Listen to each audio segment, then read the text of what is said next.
This is Becky Spieth, the Christian direct seller and the direct sales specialist. Do you hate getting on the phone? I have to tell you, I really do. And one of the things that I hated about my direct selling business was getting on the phone. I want to share with you a couple of secrets that I've used over the years and a lot of my clients use so that they don't have to get on the phone as often, so that they can keep their calendars completely full. You know, wouldn't you like it if all of a sudden you could just maybe just send a text message or do something simple and easy that would get the results that you wanted?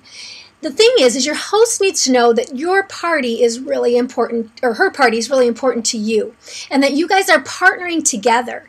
And you can do that by staying in touch with her through all kinds of different communication. Maybe you're chatting with her on Facebook, maybe you're using the phone to call her, or maybe you're using email, whatever is her preferred method of communication. Again, her preferred method of communication. So make sure that she knows it's really important. Talk to her several times before the party. I'm going to encourage you to do 3 to 4 contacts prior to each and every party. The other thing I'm going to encourage you to do is right at the party when she's scheduling, or wherever you're at when she's scheduling, I'm going to encourage you to have her send out a text right away. And you can have this saved in your phone. So you've got the message, you message it to her, she just forwards it individually to each one of her contacts that she's inviting to the party. And it'll say something like this, you know, hey girl, really excited, save the date. I'm going to be having a Mary Kay, Avon, Pampered Chef, whatever, Sopata, whatever your company is, show, and this is the date. It's going to be really awesome, and I'm going to give you a free gift if you will text me back your address right away. So that's all you've got to do. You know, just put love, hugs, whatever you want in your name. That's going to really help you to get those guest lists returned much sooner. You're going to have lots of hosts that their parties are holding because you're just communicating all different ways, but especially her preferred method of communication. And you won't have to get on the phone as often. Now, if something does reschedule or cancel, you do have to get on the phone.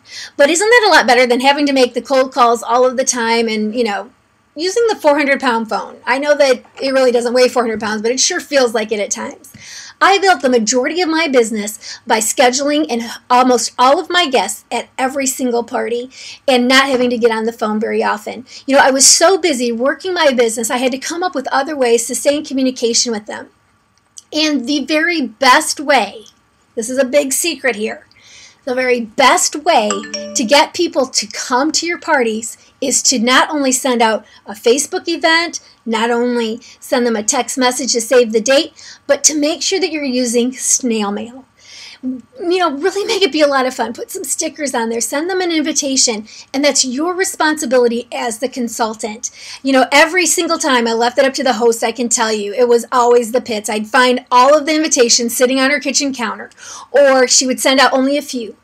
I paid for the postage and I sent out the invitations. Sure, it was an investment. I know a lot of you do other things where you have them pay and you give them extra incentives or extra host rewards or whatever, and that's fine. You can work your business however you want. I found that if I paid for the postage, I could get 40 to 50 names on a guest list. I would send out those invitations and I consistently had between 10 and 12 people attend every single party. Now, I made the invitations fun. There were stickers and highlighters and lots of fun things. You might even want to do something really fun with your host and actually take a picture when you're ready to send out the invitations and just text it over to her so she's in the loop about where you are with the host coaching. But everything begins and ends at the party. So I'm going to encourage you to do your very best host coaching. Use all the tools of communication that you have available, but especially her favorite method of communication. Thanks for spending a few minutes with me this Saturday. I've got some cool and fun things coming up next Saturday, so don't miss out, and forward this on to your friends and let them be a part of this great community. Take care and God bless you.